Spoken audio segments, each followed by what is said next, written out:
പുതുതരുമായി മേഘത്തേരതിൽ N പ്രിയ രക്ഷകനെഴുന്നള്ളുന്നു.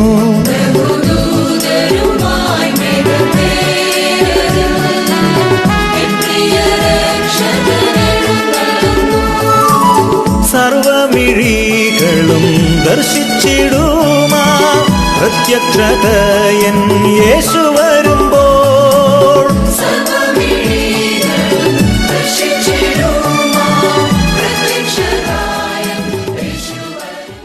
ദൈവനാമത്തിന് മഹത്വം ഉണ്ടാകട്ടെ. ആലപ്പുഴ പത്തനംതിട്ട സെക്ഷൻ്റെ ശാബ സ്കൂൾ പ്രോഗ്രാമിലേക്ക് ഏവർക്കും ഹാർദവമായ സ്വാഗതം ചെയ്യുന്നു. ഈ ക്വാർട്ടറിൽ നാം പഠിച്ചുകൊണ്ടിരിക്കുന്നതായ ദൈവത്തിൻ്റെ വിലയേറിയ വചനങ്ങൾ ഈ കാലഘട്ടത്തിലെ വിശ്വാസം, എല്ലാ കാലഘട്ടത്തിലുമുള്ള വിശ്വാസത്തെ കുറേയും കൂടെ ഉറപ്പുള്ളതാക്കുവാനും നമ്മുടെ പല സംശയങ്ങൾക്കും പരിഹാരം വരുത്തുവാനും സഭ ഐക്യത്തോടെ നിൽക്കുവാനും സ്നേഹത്തോടെ ആയിരിക്കാനും കർത്താവിനെ പ്രത്യാശിച്ച് നിലനിൽക്കുവാനും ആവശ്യമായ പാഠങ്ങൾ കൊരിന്ത്യ സഭയ്ക്ക് കൊടുത്തതായ ദൂതുകളിലൂടെ ഈ കാലത്ത് പരിശുദ്ധാത്മാവ് നമ്മോട് സംസാരിച്ചു കൊണ്ടിരിക്കുകയാണ്. കഴിഞ്ഞ ആഴ്ചയിൽ സ്നേഹത്തിൻ്റെ പ്രത്യേകത, സ്നേഹം എന്താണ്, സ്നേഹം ചെയ്യേണ്ടതെന്താണ്, ചെയ്യേണ്ടാത്തതെന്താണെന്നെല്ലാം നാം പഠിക്കുകയുണ്ടായി. വളരെ വിലയേറിയ പാഠങ്ങളാണ് ഈ ആഴ്ചകളിൽ ഈ ക്വാർട്ടറിൽ നാം പഠിക്കുന്നത്. ഇന്ന് നാം പഠിക്കുവാൻ പോകുന്നതായ പാഠം ക്രിസ്തുവിൻ്റെ ഉയർപ്പിൻ്റെ ശക്തിയെക്കുറിച്ചാണ്. ക്രിസ്തുവിൻ്റെ ഉയർപ്പിൻ്റെ ശക്തിയാണ് ഓരോ വിശ്വാസിയുടെയും നിലനിൽപ്പ് എന്ന് ഉള്ളത് അടിവരയിട്ട് പഠിപ്പിക്കുന്ന പുതിയ നിയമത്തിലെ ഏറ്റവും പ്രധാനപ്പെട്ട ഒരു അധ്യായമാണ് 1 കൊരിന്ത്യർ 15-ാം അധ്യായം. ഇന്നത്തെ മനപ്പാഠവാക്യം നമുക്ക് വായിക്കാം. ക്രിസ്തു ഉയർത്തെഴുന്നേറ്റിട്ടില്ല എങ്കിൽ ഞങ്ങളുടെ പ്രസംഗം വ്യർത്ഥം, നിങ്ങളുടെ വിശ്വാസം വ്യർത്ഥം. മരിച്ചവർ ഉയർക്കുന്നില്ല എന്ന് വരികിൽ ദൈവം ഉയർപ്പിച്ചിട്ടില്ലാത്ത ക്രിസ്തുവിനെ അവൻ ഉയർപ്പിച്ചുവെന്ന് ദൈവത്തിന് വിരോധമായി സാക്ഷ്യം പറയുകയാൽ ഞങ്ങൾ ദൈവത്തിന് കള്ളസാക്ഷികളെന്ന് വരും. മരിച്ചവർ ഉയർക്കുന്നില്ലെങ്കിൽ ക്രിസ്തുവും ഉയർത്തിട്ടില്ല. ക്രിസ്തു ഉയർത്തിട്ടില്ല എങ്കിൽ നിങ്ങളുടെ വിശ്വാസം വ്യർത്ഥമത്രേ, നിങ്ങൾ ഇന്നും നിങ്ങളുടെ പാപങ്ങളിലിരിക്കുന്നു. 1 കൊരിന്ത്യർ 15-14 മുതൽ 17 വരെയുള്ള വചനഭാഗമാണ് നാം വായിച്ചത്. മനപ്പാഠവാക്യമായി നമുക്ക് നൽകി തന്നിരിക്കുന്നത്. നമുക്ക് പ്രാർത്ഥിക്കാം. കരുണയുള്ള ദൈവമേ, സ്വർഗീയ പിതാവേ, അനുഗ്രഹമേറിയ ഒരു പാഠം കൂടി പഠിക്കുവാൻ ദൈവം അടിയങ്ങൾക്ക് അവസരം തന്നതോർത്ത് സ്തോത്രം. പിശാചിൻ്റെ സംശയങ്ങൾ ഞങ്ങളുടെ ഹൃദയത്തെ വേട്ടയാടുമ്പോൾ ദൈവമായ കർത്താവിൻ്റെ ഉയർപ്പ് ഞങ്ങൾക്ക് തരുന്ന പ്രത്യാശയ്ക്കായിട്ട് നന്ദി പറയുന്നു പിതാവേ. ഇന്ന് അടിയങ്ങൾ ഒരുമിച്ച് പാഠം പഠിക്കുമ്പോൾ ദൈവത്തിൻ്റെ പരിശുദ്ധാത്മാവ് ഹൃദയങ്ങളെ തൊട്ട് ഉയർപ്പിൻ്റെ ശക്തി ഞങ്ങൾ അനുഭവിച്ചുകൊണ്ട് ആ പ്രത്യാശയിൽ നിലനിൽക്കുവാൻ, വിശുദ്ധന്മാരുടെ ഉയർപ്പിനായി ആ കൂട്ടത്തിൽ ഞങ്ങൾ രൂപാന്തരപ്പെടുന്നവരായി തീരുവാൻ തക്കവണ്ണം ഞങ്ങളുടെ ജീവിതങ്ങളെ അവിടുന്ന് മുദ്രയിട്ട് കാത്തുകൊള്ളണമെന്ന് വേഗം വരുന്ന യേശുവിൻ്റെ നാമത്തിൽ താഴ്മയായി ചോദിക്കുന്നു. പ്രാർത്ഥന കേൾക്കണമേ നല്ല പിതാവേ, ആമേൻ. ഓരോ പ്രയാസങ്ങളുള്ളതായ ഓരോ കാര്യങ്ങളാണ് 1 കൊരിന്ത്യരുടെ ലേഖനത്തിലൂടെ നമ്മൾ പഠിച്ചുകൊണ്ടിരിക്കുന്നത്. പലതരം പ്രതികൂലങ്ങൾ ആ സഭയിൽ നിന്നിരുന്നു, പലതരം വിശ്വാസങ്ങൾ, പലതരം ഉപദേശങ്ങൾ ഒക്കെ വേട്ടയാടിയ ഒരു സഭയായിരുന്നു കൊരിന്ത്യ സഭ. നമുക്കറിയാം, അതൊരു വലിയ സിറ്റിയാണ്. പല നാട്ടിൽ നിന്ന് വന്നു പാർക്കുന്നതായ യവന സംസ്കാരത്താൽ പ്രേരിതരായ അനേകം പേര് ഉൾക്കൊണ്ട ഒരു സഭയായിരുന്നു. യഹൂദ ക്രിസ്ത്യാനികൾ മാത്രമല്ല, യവന ക്രിസ്ത്യാനികളും ആ സഭയിലുണ്ടായിരുന്നു എന്ന് നാം പഠിക്കുമ്പോൾ ഈ ഒരു വിഷയം വളരെ പ്രാധാന്യമേറിയ ഒരു വിഷയമാണ്. കർത്താവിൻ്റെ പുനരുത്ഥാനവും അതിൻ്റെ ശക്തിയെ വിളിച്ചറിയിക്കുന്ന ദൈവദൂതുകളും കേട്ടതായ ജനത്തിൻ്റെ ഇടയിലുണ്ടായ സംശയവും അവരുടെ സംശയത്തിൽ സഭയൊന്ന് ആടി ഉലയുന്ന അനുഭവങ്ങളും മാറ്റിത്തരുവാൻ തക്കവണ്ണം ഈ വചനങ്ങൾ എത്ര അനുഗ്രഹമാണെന്ന് നാം ചിന്തിക്കുമ്പോൾ, മരിച്ചവരുടെ പുനരുത്ഥാനത്തെ നിഷേധിക്കുന്ന ഒരു കൂട്ടരും മരിച്ചവരുടെ പുനരുത്ഥാനത്തെ വിശ്വസിക്കുന്ന ഒരു കൂട്ടരും, അങ്ങനെ 2 കൂട്ടർ ആ സഭയിലുണ്ടായിരുന്നുവെന്ന് വളരെ വ്യക്തമാണ്. ഈ ഇന്നത്തെ പാഠത്തിലൂടെ വളരെ നിർണായകമായ ചില വെളിപ്പെടുത്തലുകൾ തറപ്പിച്ച് പറയുന്നതായ അധ്യായമായതുകൊണ്ട് വളരെ ശ്രദ്ധയോടെ നമുക്ക് ഈ ആഴ്ചയിലെ പാഠം പഠിക്കുവാൻ തക്കവണ്ണം കഴിയും. ഈ ആഴ്ചയിലെ മാനുഷിക വീക്ഷണത്തിൽ നമുക്ക് അവിശ്വാസം വരാം. എന്നാൽ സ്വർഗീയ വീക്ഷണത്തിലൂടെ ദൈവത്തിൻ്റെ ശബ്ദം കേട്ട് വിശ്വാസത്തിലേക്ക് കടന്നു വന്നിരിക്കുന്നതായ വിശ്വാസികളുടെ നിലനിൽപ്പെന്ന് പറയുന്നത് ക്രിസ്തുവിൻ്റെ ഉയർപ്പിൻ്റെ ശക്തിയിലുള്ള പ്രത്യാശയാണ്. അതാണ് ഇന്ന് നാം പഠിക്കുന്നതായ ഏറ്റവും പ്രധാനപ്പെട്ടതായ കാര്യമെന്ന് നമ്മളുടെ ചിന്തയിൽ കൊണ്ടുവരട്ടെ. ഈ ആഴ്ചയിൽ നാം പ്രധാനമായിട്ടും പഠിക്കുന്നതായ ചില കാര്യങ്ങളെന്ന് പറയുന്നത് 15-ാം അധ്യായത്തിൽ നമുക്ക് പുനരുത്ഥാനത്തെക്കുറിച്ച് പറയുന്നുണ്ട്. ആ പുനരുത്ഥാനം അത് നമ്മളുടെ ശക്തിയാണെന്ന് പറയുമ്പോൾ ജാതീയ വിശ്വാസങ്ങളെ അത് എങ്ങനെ ഇല്ലാതാക്കുവാൻ തക്കവണ്ണം അപ്പോസ്തലൻ ശ്രമിക്കുന്നുവെന്ന് നമുക്ക് മനസ്സിലാക്കാം. കർത്താവിൻ്റെ ഉയർപ്പ്, കർത്താവിൻ്റെ ഉയർത്തെഴുന്നേൽപ്പ് ശിഷ്യന്മാർക്ക് വെളിപ്പെട്ട വിധം, സാക്ഷികളാകുവാൻ ഇടവന്ന വിധം എല്ലാം ഈ ആഴ്ചത്തെ പാഠത്തിൽ നാം പഠിക്കുകയാണ്.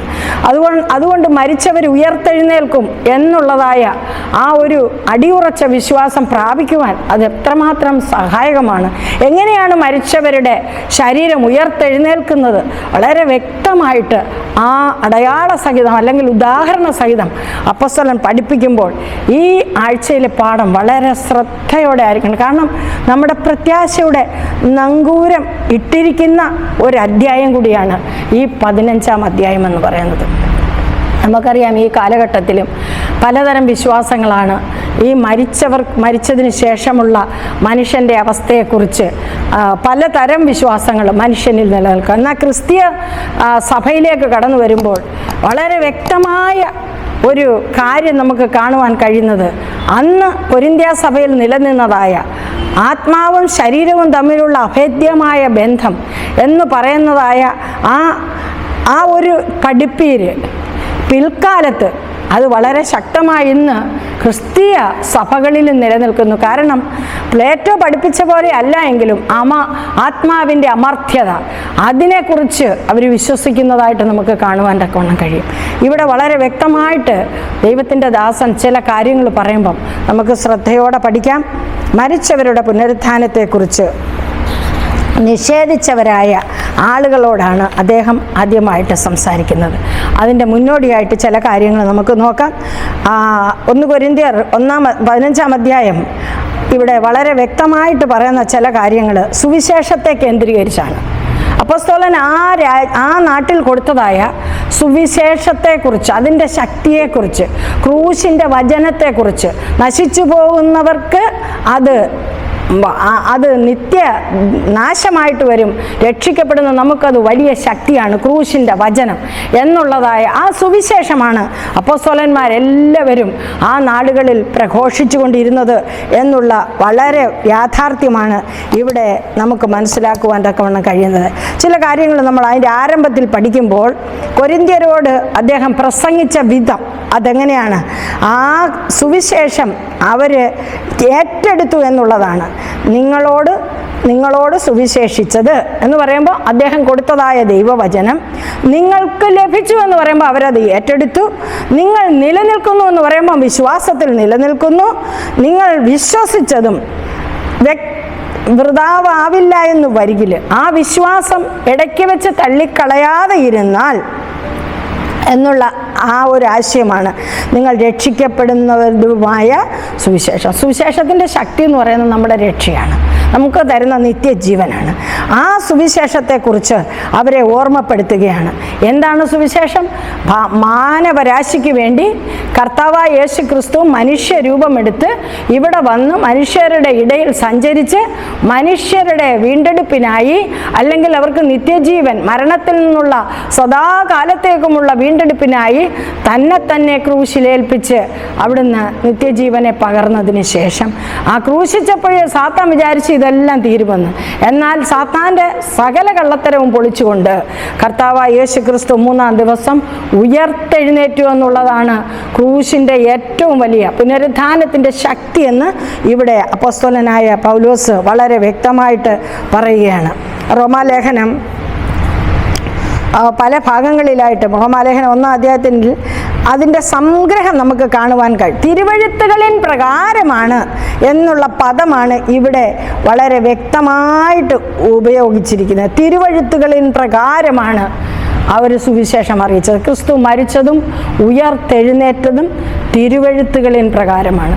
അതായത് പഴയ നിയമത്തിൽ ക്രിസ്തുവിൻ്റെ മരണവും ഉയർപ്പും എല്ലാം രേഖപ്പെടുത്തിയിരിക്കുന്ന പ്രവചനങ്ങളുണ്ട്, കാഴ്ചപ്പാടുകളുണ്ട്. ഉൽപ്പത്തി 1 തന്നെ വാഗ്ദത്തമുണ്ട്. കർത്താവ് യേശു ക്രിസ്തു സർപ്പത്തിൻ്റെ തല തകർക്കും, സ്ത്രീയുടെ സന്തതി സർപ്പത്തിൻ്റെ തല തകർക്കും എന്നുള്ളതായ ആ വാഗ്ദത്തം.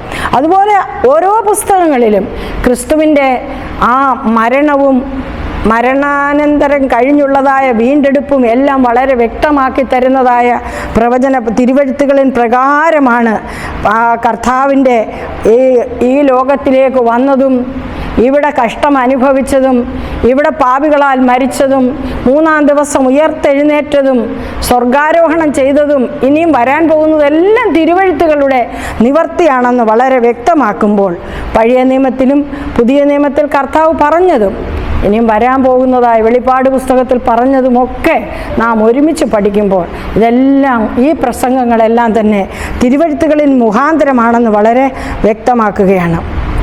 യേശുക്രിസ്തു ഉയർത്തെഴുന്നേറ്റുവെന്ന് ശക്തമായിട്ട് അദ്ദേഹം ഉറച്ചു തന്നെ എല്ലാവരോടും പ്രസംഗിക്കുകയാണ്. അതിന് പുനരുത്ഥാനം അതൊരു ചരിത്ര സംഭവമാണെന്ന് നമുക്ക് മനസ്സിലാക്കി തരികയാണ് ഇവിടെ.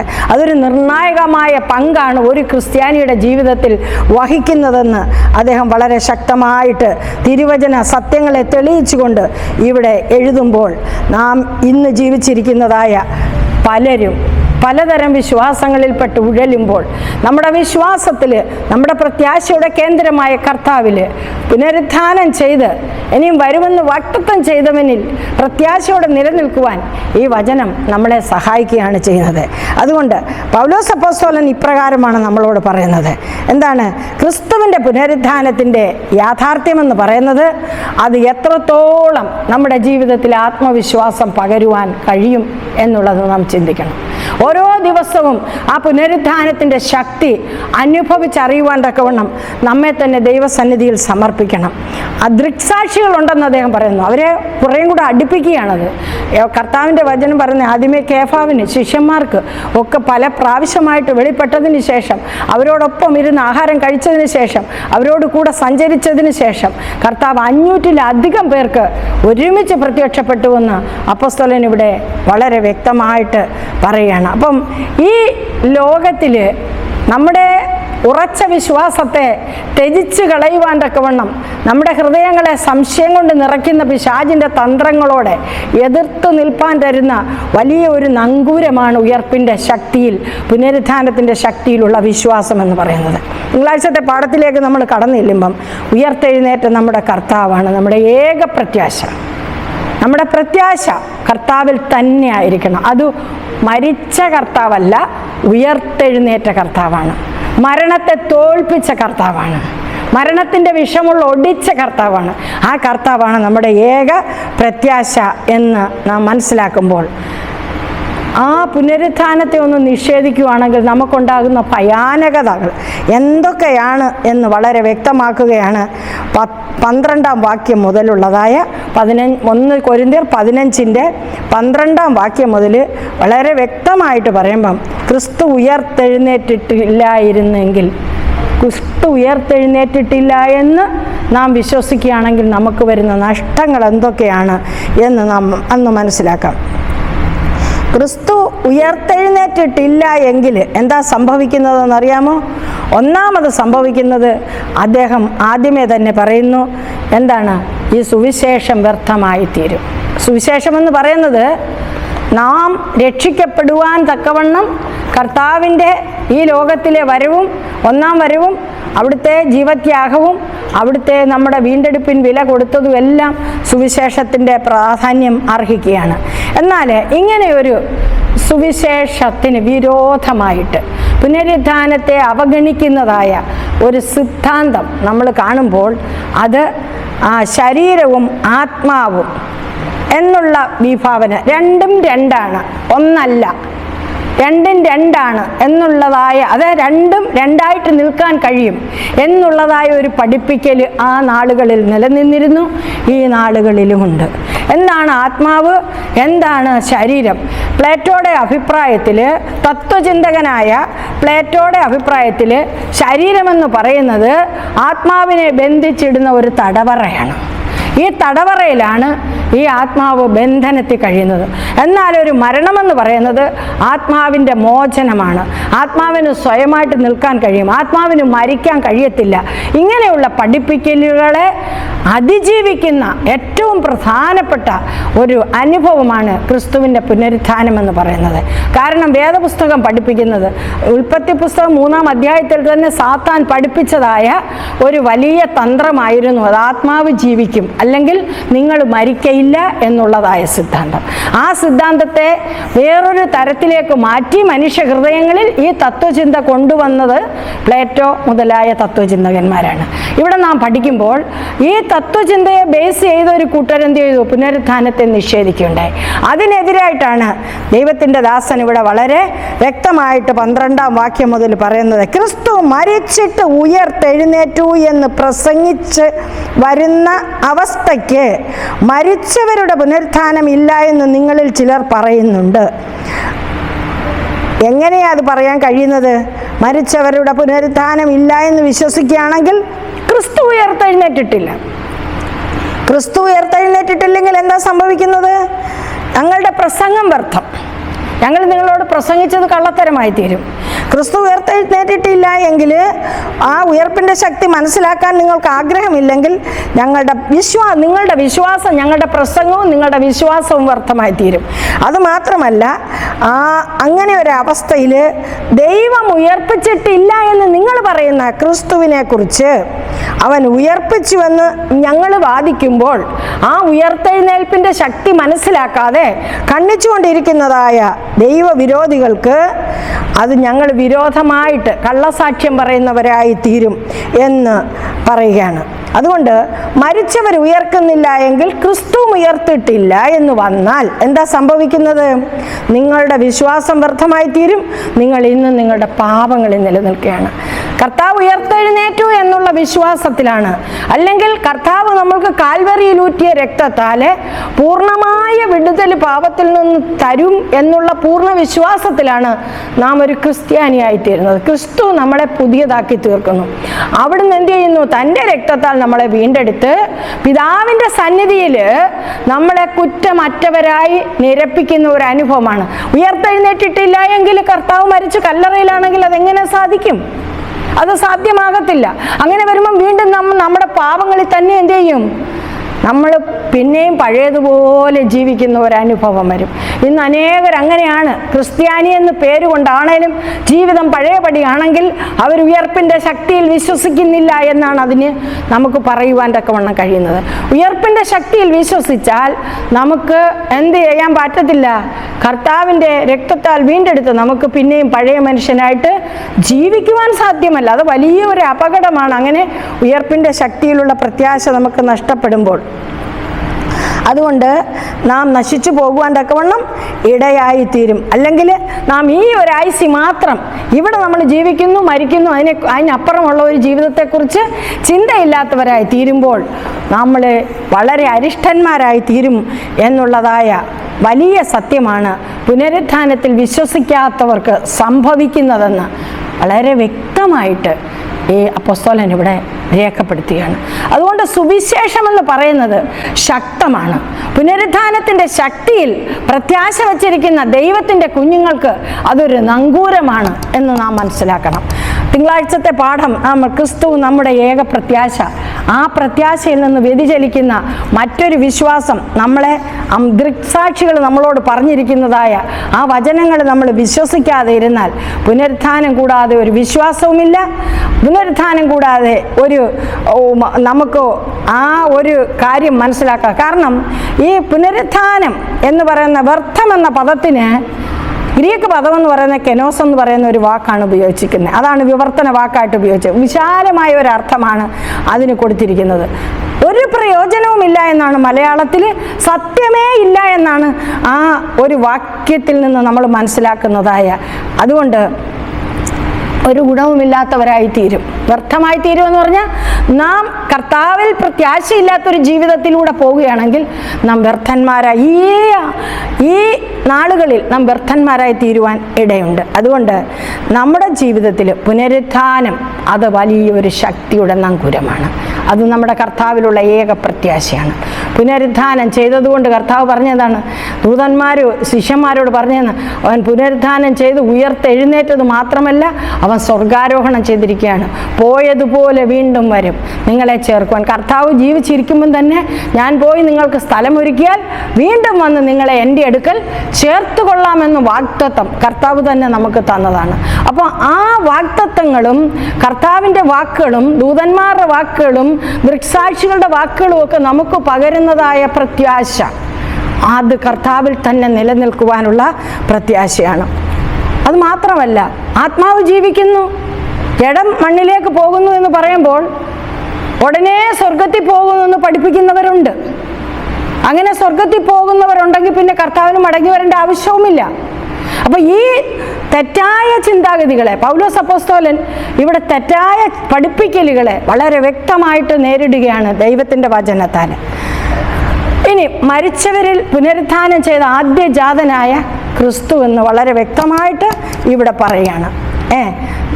നമ്മുടെ പ്രതീക്ഷ വെറൊരു മിഥ്യ ആലോചനയല്ല, അത് വളരെ വ്യക്തമാണ് എന്ന് നാം ഇവിടെ പഠിക്കുമ്പോൾ, മരിച്ചവരുടെ ഇടയിൽ നിന്ന് ഉയർത്തെഴുന്നേറ്റ ആദ്യ ഫലം ക്രിസ്തുവാണെന്ന് നമുക്ക് മനസ്സിലാക്കിയത്. വെളിപ്പാട് പുസ്തകത്തിലും ഇത് വളരെ വ്യക്തമായിട്ട് പറയുന്നുണ്ട്. വെളിപ്പാട് പുസ്തകം 1-ാം അധ്യായത്തിൽ അത് വളരെ വ്യക്തമായിട്ട് യോഹന്നാൻ അപ്പോസ്തലൻ പറയുന്നുണ്ട്. മരിച്ചവരിൽ ആദ്യജാതൻ, 5-ാം വാക്യം, 1:5, വിശ്വസ്ത സാക്ഷി, മരിച്ചവരിൽ ആദ്യജാതൻ, ഭൂരാജാക്കന്മാർക്ക് അധിപതിയുമായ യേശു ക്രിസ്തു എന്ന് വളരെ വ്യക്തമായിട്ട് വെളിപ്പാട് പുസ്തകം 1-ാം അധ്യായത്തിൽ കർത്താവിനെ കുറിച്ച് സാക്ഷിക്കുന്ന വചനം വളരെ വളരെ വ്യക്തമായ അത് നാം പഠിക്കുമ്പോൾ ആദ്യഫലമായ ക്രിസ്തു എന്ന് എന്തുകൊണ്ടാണ് അപ്പോസ്തലൻ പറഞ്ഞതെന്ന് നാം പഠിക്കുമ്പോൾ, അതുവരെ മരിച്ചവരെല്ലാം എന്താണ്? കല്ലറയിൽ ഉറങ്ങുകയാണ്. വിശുദ്ധന്മാരായിട്ടുള്ള പ്രവാചകന്മാരായി വിശുദ്ധന്മാരായി ജീവിച്ച അനേകർ കല്ലറകളിൽ ഉറങ്ങുമ്പോൾ കർത്താവ് ആദ്യജാതനായിട്ട് പുനരുത്ഥാനം ചെയ്തത് ഒരു ചരിത്ര സംഭവമാക്കി മാറ്റുവാൻ, ഇന്നും നിലനിൽക്കുന്ന ഒഴിഞ്ഞ കല്ലറ അതിന് സാക്ഷ്യം വഹിക്കുമ്പോൾ, അത് ചരിത്ര സ്മാരകമായി ചരിത്ര താളുകളിൽ എഴുതുമ്പോൾ ഈ വിപരീത വിശ്വാസത്തെ എത്രമാത്രം അത് തച്ചുടയ്ക്കുന്നു എന്ന് നമുക്ക് മനസ്സിലാക്കി തരികയാണ്. കർത്താവ് ആദ്യ ഫലമായിട്ട് ഉയർത്തെഴുന്നേൽക്കുകയുണ്ടായി എന്ന് നാം മനസ്സിലാക്കുമ്പോൾ നമുക്ക് തരുന്ന ഉറപ്പ്, കർത്താവിൽ മരിച്ചവരും ഉയർത്തെഴുന്നേൽക്കുമെന്നാണ്. കർത്താവിൽ മരിച്ച മൃതന്മാർ ഭാഗ്യവാന്മാർ എന്നാണ് ദൈവത്തിൻ്റെ വചനം പറയുന്നത്. അപ്പം ദൈവത്തിൻ്റെ വചനത്തിൽ നമുക്ക് തരുന്ന മറ്റൊരു ഏറ്റവും വലിയ ഒരു പ്രത്യാശ, കർത്താവ് ഉയർത്തെഴുന്നേറ്റതുകൊണ്ട് കർത്താവിൽ ജീവിക്കുന്ന മക്കൾ മരിച്ചാലും അവൻ രണ്ടാമത് വരുമ്പോൾ എന്ത് ചെയ്യും? ഉയർത്തെഴും. മരിച്ചാൽ ഉടനെ സ്വർഗത്തിൽ പോകത്തില്ല. മരിച്ചാൽ ഉടനെ ആരും സ്വർഗത്തിൽ പോകുന്നില്ല. മരിച്ചാൽ ആ മരണത്തിൽ ദൈവത്തിൻ്റെ വചനം പറയുന്നത്, മരിക്കുമ്പോഴെന്ത് ചെയ്യുന്നു? ആ ശരീരം മണ്ണിലേക്ക് ചേരുന്നു, നമ്മുടെ ശ്വാസം എന്ത് ചെയ്യുന്നു? അത് അന്തരീക്ഷത്തിലേക്കും അല്ലെങ്കിൽ തന്നവനിലേക്ക് പോകുമെന്ന് വേദപുസ്തകം പറയുകയാണ്. അപ്പോൾ മരിച്ച ഉടനെ ആരും എന്ത് ചെയ്യുന്നില്ല? പ്രത്യേക സ്ഥലത്ത് പോകുന്നില്ല, സ്വർഗത്തിലും പോകുന്നില്ല. അവിടെ കർത്താവ് അതിനൊരു താൻ്റെ നിരയിലാണ് എന്ന് വളരെ വ്യക്തമായിട്ട് പറയുകയാണ്. അവരവർക്ക് ഉറങ്ങുവാൻ തന്നിരിക്കുന്നതായ, അവരവർക്ക് വിശ്രമിക്കുവാൻ തന്നിരിക്കുന്നതായ ആ ഒരു സമയം കർത്താവ് താൻ ഗംഭീരനാദത്തോട് വരുമ്പോഴാണ് വിശുദ്ധന്മാരായി മരിച്ചു പോയവരെന്ത് ചെയ്യുന്നത്? ഉയർത്തെഴുന്നേൽക്കുന്നത് എന്ന് വളരെ വ്യക്തമായിട്ട് നമുക്ക് മനസ്സിലാക്കി തരുമ്പോൾ, ഇവിടെ നാം വളരെ വ്യക്തമായിട്ട് മനസ്സിലാക്കുവാൻ തക്കവണ്ണം ആദാമിൽ എല്ലാവരും മരിച്ചു. നമുക്ക് അറിയാം, പിതാവായ ആദാം പാപം ചെയ്തതുകൊണ്ടാണ്, പാപം മരണത്തെ പ്രസവിച്ചതുകൊണ്ടാണ് സകല മനുഷ്യരും മരണത്തിന് അധീനരായിത്തീരുന്നത്, പാപത്തിൻ്റെ അനന്തരഫലമായിട്ട്. എന്നാൽ ആ ആദാമ്യ പാപത്തിൽ നിന്ന് വിടുതൽ തരുവാൻ കർത്താവായ യേശു ക്രിസ്തു രണ്ടാം ആദാമായിട്ട് ഈ ഭൂമിയിലേക്ക് വന്നു എന്ന് പറയുമ്പം മനുഷ്യവേഷത്തിൽ നമ്മളെ ഒരാൾ നഷ്ടപ്പെടുത്തിയതിനെ നേടിയെടുക്കുവാൻ മനുഷ്യവേഷത്തിൽ തന്നെ കർത്താവ് ഇവിടെ വന്നു. കർത്താവ് മനുഷ്യവേഷത്തിൽ ഇവിടെ വന്നു, മനുഷ്യരുടെ കൂടെ സഞ്ചരിച്ചു, മനുഷ്യൻ്റെ കഷ്ടതകളെല്ലാം അത് പാവമൊഴികെ സകലവും അനുഭവിച്ച് മനസ്സിലാക്കി മനസ്സലിവോടുകൂടി ഓരോരുത്തരെയും രക്ഷിക്കുവാൻ തക്കവണ്ണം കർത്താവിൻ്റെ സ്നേഹ വായ്പ നമ്മെ തേടിയെത്തുകയാണ്. ആ കർത്താവ് രണ്ടാം ആദാം എന്നാണ് വേദപുസ്തകം ലൂക്കോസിൻ്റെ സുവിശേഷത്തിലും ഈ കൊരിന്ത്യ ലേഖനത്തിലൊക്കെ നമുക്ക് കാണുവാൻ തക്കവണ്ണം കഴിയുന്നത്. ഒന്നാം ആദാമിൽ എല്ലാവരും മരിച്ചെങ്കിൽ രണ്ടാം ആദാം ജീവിപ്പിക്കുന്നവനായി തീർന്നു എന്ന് വളരെ വ്യക്തമായിട്ട് ഇവിടെ, അത് ഉയർപ്പിൻ്റെ ശക്തിയാണ് ജീവിപ്പിക്കുന്ന ആത്മാവെന്ന് പറയുന്നത്. ഉയർപ്പിൻ്റെ ശക്തിയിൽ ജീവിക്കുവാൻ ഭാഗ്യം തരുന്നതായ വീണ്ടെടുപ്പിൻ്റെ പദ്ധതിയിൽ ഒരനുഭവമാണ് എന്ന് നമുക്ക് മനസ്സിലാക്കി തരികയാണ്.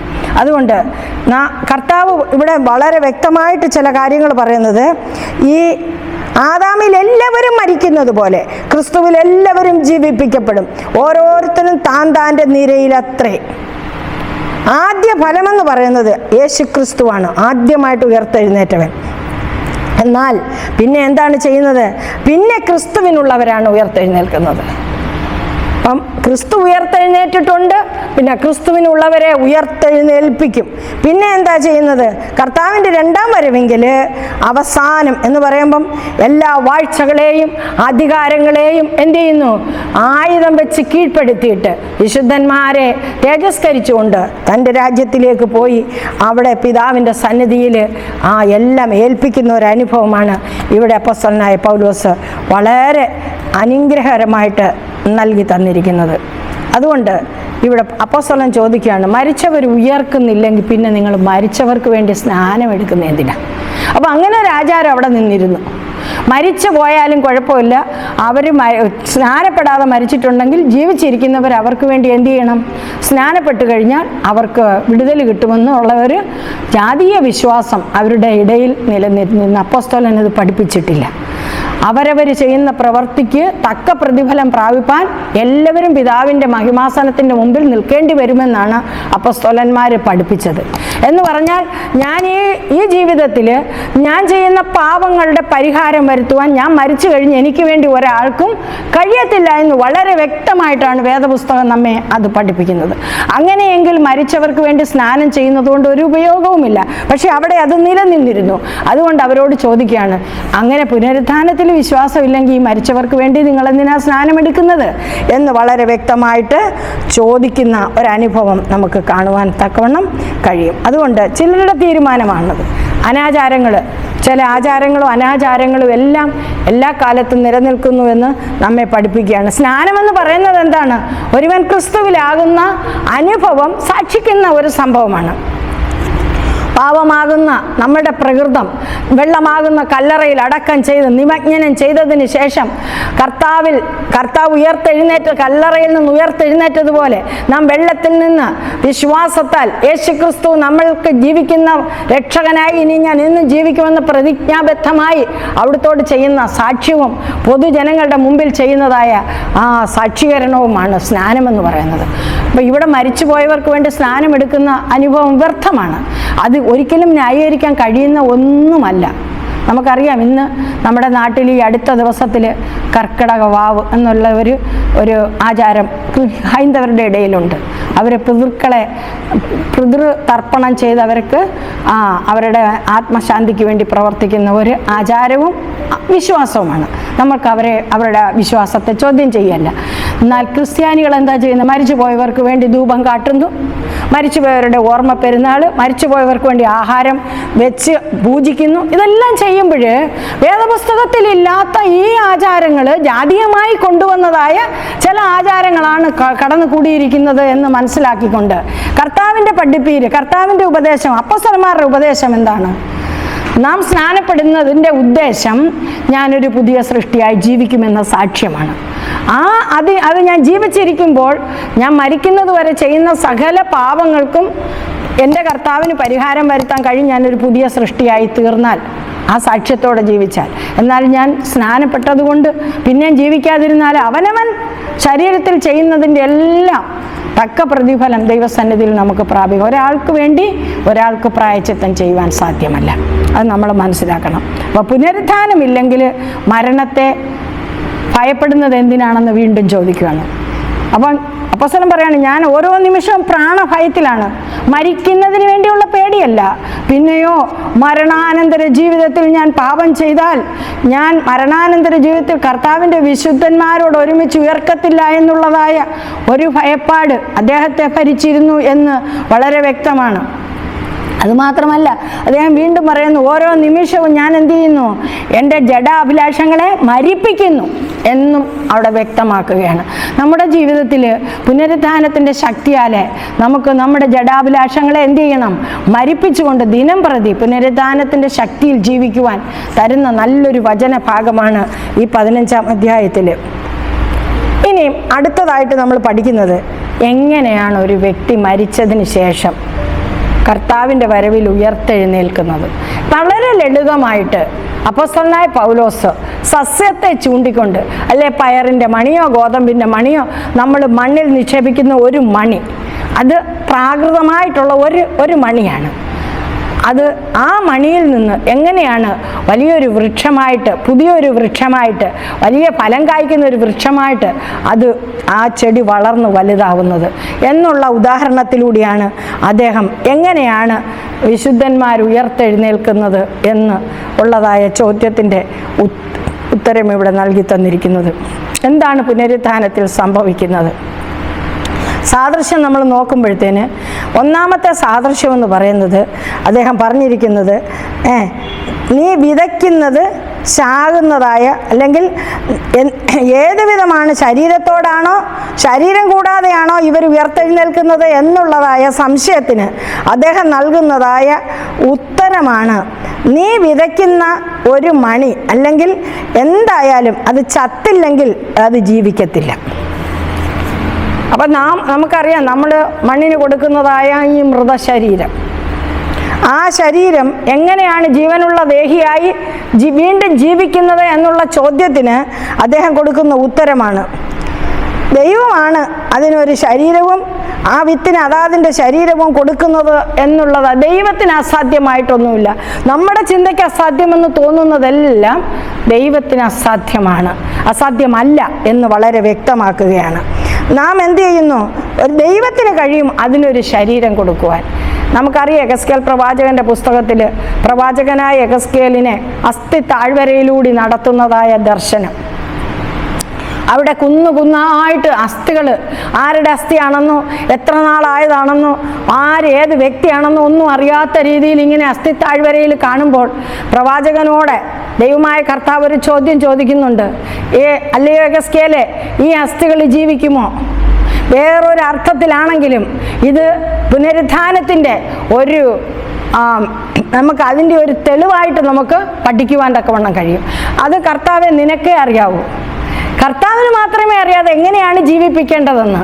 നമ്മുടെ ഭാവനയ്ക്കോ നമ്മുടെ ചിന്തയ്ക്കോ ഒന്നും അതിനെ കോംപ്രിഹെൻഡ് ചെയ്യുവാൻ തക്കവണ്ണം ദൈവശക്തിയെക്കുറിച്ചും ദൈവത്തിൻ്റെ വിചാരത്തെക്കുറിച്ചും ഒന്നും കോംപ്രിഹെൻഡ് ചെയ്ത് പഠിക്കുവാൻ തക്കവണ്ണം കഴിയുകയില്ല. ഇന്നത്തെ ലോകം എന്താണ്, കൂടെ ഇങ്ങനെ സെർച്ച് ചെയ്ത് ഓരോന്ന് കണ്ടുപിടിക്കുന്നത് പോലെയല്ല ദൈവത്തിൻ്റെ വഴികളും ദൈവത്തിൻ്റെ ഉദ്ദേശങ്ങളും എന്ന് മനസ്സിലാക്കുന്നവർക്ക് അത് വിശ്വാസത്തിൻ്റെ വലിയ പാഠങ്ങളായിട്ട് നമുക്ക് വേദപുസ്തകം തന്നിരിക്കുകയാണ്. അത് ശരീരത്തോടെയോ ശരീരം കൂടാതെയോ എന്ന് നമുക്കറിയാൻ കഴിയും, പക്ഷെ ദൈവം അതിന് ഒരു ശരീരം കൊടുക്കുന്നു എന്ന് അത് നമ്മൾ വളരെ വ്യക്തമായിട്ട് മനസ്സിലാക്കണം. അതുകൊണ്ട് സകല മാംസവും ഒരുപോലെയല്ല, മനുഷ്യൻ്റെ മാംസം പോലെയല്ല മൃഗത്തിൻ്റെ മാംസം എന്ന് വളരെ വ്യക്തമായിട്ട് പറയാണ്. അപ്പോൾ മനുഷ്യരുടെ മാംസം വേറെ, മൃഗത്തിൻ്റെ മാംസം വേറെ, അതുപോലെ കന്നുകാലികളുടെ മാംസം വേറെ, പക്ഷികളുടെ മാംസം വേറെ, മത്സ്യങ്ങളുടെ മാംസം വേറെ. അതുപോലെയാണ് ഭൗതിക ശരീരവും സ്വർഗീയ ശരീരവും തമ്മിലുള്ളതായ അന്തരം, വ്യത്യാസം. സ്വർഗീയ ശരീരം സ്വർഗത്തിൽ നിന്നുള്ളതാണ്, ഭൗതിക ശരീരം മണ്ണിൽ നിന്നുള്ളതാണ്. അപ്പം മണ്ണിൽ നമ്മൾ വിതയ്ക്കുന്നതായ സാധനം ഇവിടെ ദ്രവിച്ച് പോയിട്ട് സ്വർഗീയൻ എന്ത് ചെയ്യുന്നു, അതിനൊരു പുതിയ ശരീരം കൊടുക്കുന്നത് പോലെ സ്വർഗീയൻ ഈ ദ്രവത്വമുള്ള ശരീരത്തിന് പകരം ദ്രവത്വമില്ലാത്തതായ തേജസ്സുള്ളതായ ഒരു ശരീരം നൽകും എന്ന് അപ്പോസ്തലൻ വളരെ വ്യക്തമായിട്ട് പറയുകയാണ് ഇവിടെ.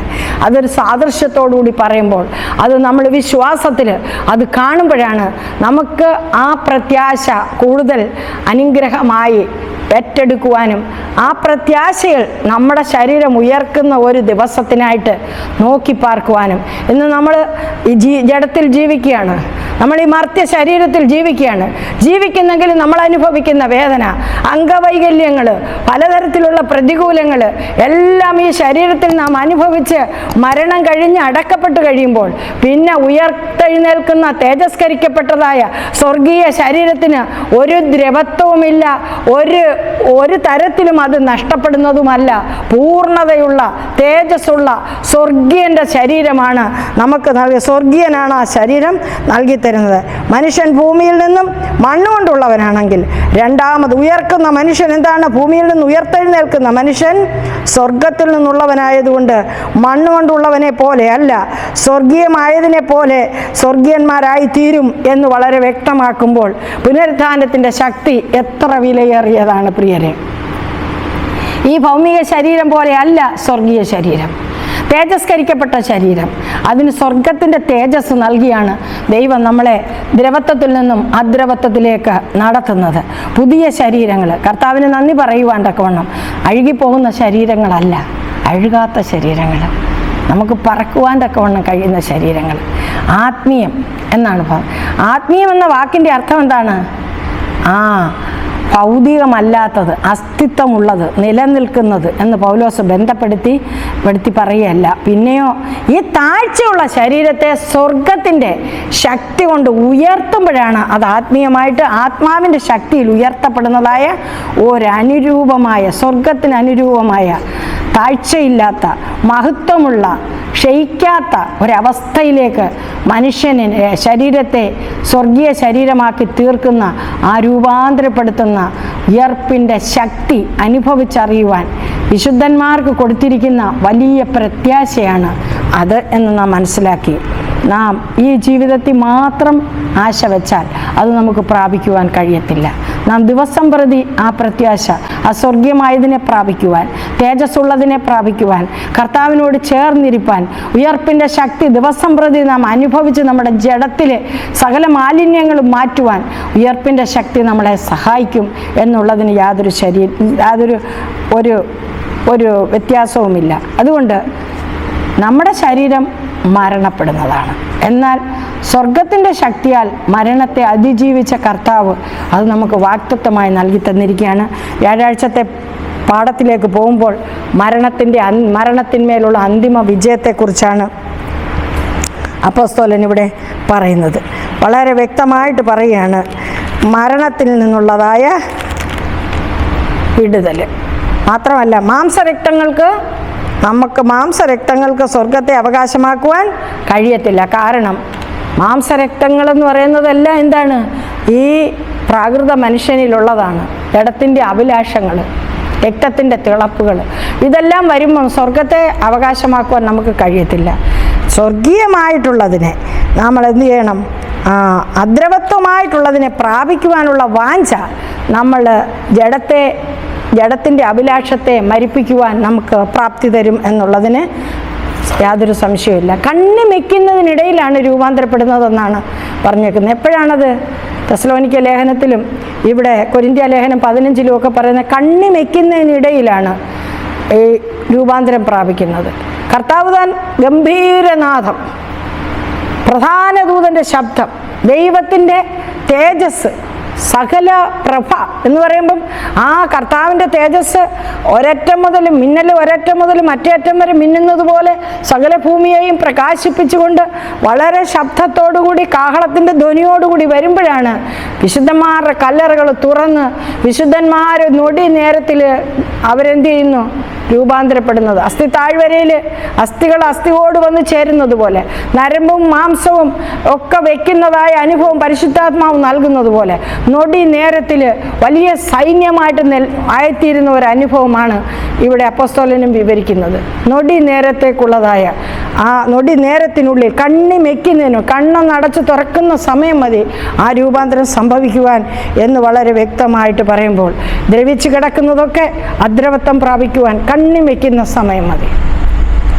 എവിടെ മരിച്ച് അടക്കപ്പെട്ടെന്നുള്ളതല്ല, നമ്മൾ എങ്ങനെ മരിച്ചു അടക്കപ്പെട്ട്, കർത്താവിലാണോ ജീവിച്ച് മരിച്ച് അടക്കപ്പെട്ടതെന്നുള്ളതാണ് നമ്മുടെ ഏറ്റവും ഏറ്റവും വിലയേറിയ വിഷയമെന്ന് പറയുന്നത്, നമ്മൾ എവിടെ മരിച്ചടക്കപ്പെട്ട് വലിയ കോടികൾ മുടക്കിയുള്ള കല്ലറയിൽ വിശ്രമിക്കുന്നതോ വലിയ കൂടാരം പണിഞ്ഞ് പാർക്കുന്നതോ ഒന്നുമല്ല.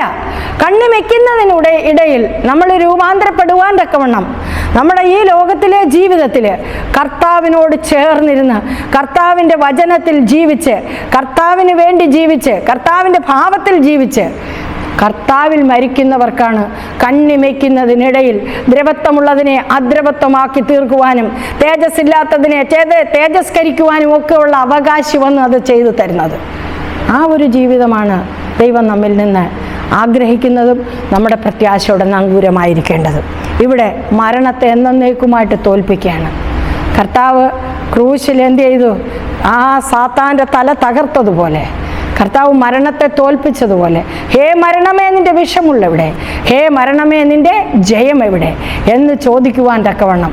കാരണം മരണത്തോടുകൂടി ഇനിയവൻ ജീവിക്കത്തില്ല എന്ന് ആ സേവകരും ന്യായാധിപ സംഘവും ഒക്കെ വിചാരിച്ചെങ്കിൽ അവരുടെ വിചാരങ്ങളെ മറികടന്നുകൊണ്ട് 3-ാം ദിവസം ഉയർത്തെഴുന്നേറ്റ കർത്താവ് മരണത്തിൻ്റെ സകല ശോധനകളെയും പൂർണ്ണമായിട്ടും കാൽവരിയുടെ കൊലക്കളത്തിൽ തോൽപ്പിച്ചു. എന്നാൽ മരണം നീങ്ങി ജയം വന്നിരിക്കുന്നു എന്ന ആ ധ്വനി അത് അവസാനം കർത്താവിൻ്റെ 2-ാം വരവിൽ വിശുദ്ധന്മാർ ഉയർത്തെഴുന്നേൽക്കും, ജീവനോടിരിക്കുന്നവർ രൂപാന്തരപ്പെടുമ്പോഴും സംഭവിക്കുന്നതായ ഒരു വെർഡിക്റ്റാണ്, ഒരു വിളംബരമാണ്. അപ്പോഴാണ് മരണത്തെ പൂർണ്ണമായിട്ടും എന്നേക്കുമായിട്ട് ഇല്ലാതാക്കുന്നത്. പിന്നെ പാപവുമില്ല, മരണമില്ല, രോഗമില്ല എന്ന നിത്യതയിൽ സന്തോഷവും സമാധാനവും പ്രാപിക്കുന്ന ഒരനുഭവമായി തീരും. അങ്ങനെയൊരു ജീവിതം പ്രാപിക്കുവാൻ പുനരുത്ഥാനത്തിൻ്റെ ശക്തി നമ്മളിൽ വ്യാപരിച്ചെങ്കിൽ മാത്രമേ ഒരു വിശുദ്ധൻ അങ്ങനെ ജീവിക്കുവാൻ സാധിക്കുകയുള്ളൂ. ആ ഒരു വിശുദ്ധീകരണത്തിൻ്റെ അനുഭവത്തിലായി തീരുവാൻ ദൈവം നമ്മളെ സഹായിക്കട്ടെ എന്ന് പ്രാർത്ഥിച്ചുകൊണ്ട് ഈ പാഠത്തിൽ നിന്ന് ഞാൻ ഇരിക്കുന്നു. ദൈവം നമ്മളെ സഹായിക്കട്ടെ. പ്രാർത്ഥിക്കാം. കരുണയുള്ള ദൈവമേ, സ്വർഗ്ഗപിതാവേ, നല്ലൊരു പാഠം, നല്ലൊരു പ്രത്യാശയുടെ നങ്കൂരമായി ഉയർപ്പിൻ്റെ ശക്തിയെ വരച്ചു കാട്ടിത്തന്ന ദൈവവചനത്തിനായി നന്ദി പറയുന്നു. ഓരോ വിശ്വാസികളുടെ ഹൃദയത്തിലും കർത്താവേ, ദ്രവത്വമുള്ളത് മാറിപ്പോകുന്നതാണ്, മരണത്തിന് കീഴടങ്ങുന്നതാണെന്നാൽ മരണത്തെ ജയിക്കുവാൻ തക്കവണ്ണം അദ്രവത്വത്തെ പ്രാപിക്കുവാനുള്ള ഒരു ജീവിതം ക്രിസ്തുവിൽ പുനരുത്ഥാനത്തിൻ്റെ ശക്തിയാൽ പ്രാപിക്കുവാൻ കർത്താവ് സഹായിക്കണമേ എന്ന് യാചിക്കുന്നപ്പാ. കഷ്ടങ്ങളും രോഗങ്ങളും പ്രതികൂലങ്ങളും നിരാശകളൊക്കെ വരുമ്പോൾ ഈ ലോകത്തിൻ്റെതായ തെറ്റായ പഠിപ്പിക്കലുകളിൽ അടിയങ്ങൾ ഉഴന്നു പോകാതെ ഇരിപ്പാൻ തക്കവണ്ണം ഞങ്ങൾക്കായി പുനരുത്ഥാനം ചെയ്ത് കർത്താവ് സ്വർഗാരോഹണം ചെയ്ത് വീണ്ടും വരുമെന്ന് വാഗ്ദത്തം ചെയ്ത കർത്താവിൽ പ്രത്യാശ വെച്ചുകൊണ്ട് ഞങ്ങളുടെ ക്രിസ്തീയ ജീവിതം മുന്നോട്ട് പോകുവാൻ അടിയങ്ങളെ ഒരുക്കുകയും സഹായിക്കുകയും ചെയ്യണമേ. ഇന്ന് പാഠം കേട്ടവരായ എല്ലാവരിലും അവിടുത്തെ ആത്മാവ് വ്യാപരിക്കണമേ എന്ന് പ്രാർത്ഥിക്കുന്നു. അവിടുത്തെ വരവിൽ അടിയങ്ങൾ എല്ലാവരും ആ ക്രിസ്തുവിൻ്റെ കൂടെ ആയിരിക്കാൻ ഞങ്ങളെ സഹായിക്കുകയും ഒരുക്കുകയും ചെയ്യണമെന്ന് യേശു മൂലം ചോദിക്കുന്നു. പ്രാർത്ഥന കേൾക്കണമേ നല്ല പിതാവേ. ആമേൻ.